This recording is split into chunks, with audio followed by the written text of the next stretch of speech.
মানে গাড়ি কম মানে কি হতে পারবে ওটা জনভবন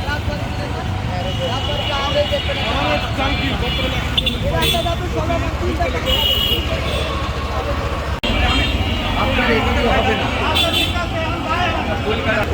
আমি তো দেখে বলে দিচ্ছি যে হবে না তো ডান্সের পরে আমরা আবার না ওখানে আপনার ইসে আপনাকে দিলে আমার ৫ জন আপনার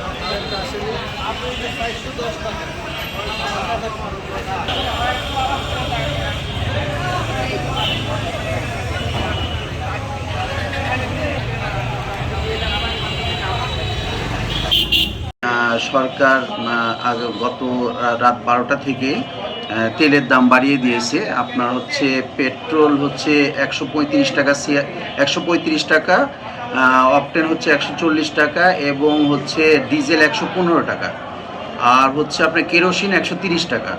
তো আমরা ডিসি অফিস জেলা প্রশাসক কর্তৃক ওনার ইয়েতে আমরা বিক্রি করছি হচ্ছে ডিজেল ১১৫ টাকা ৮৬ পয়সা, পেট্রোল ১৩৫ টাকা ৮৬ পয়সা এবং ডিজেল অকটেন হচ্ছে ১৪০ টাকা ৮৬ পয়সা। এই ৮৬ পয়সা বাড়ানোর উদ্দেশ্য হচ্ছে আমাদের কেয়ারিং কস্টটা, এই যে বাগাবাড়ি থেকে ৪০ কিলোমিটার যে দূর থেকে আমরা যে তেলটা আনি, এই কারণে আমাদের ৮৬ পয়সাটা বাড়ানো হয়েছে।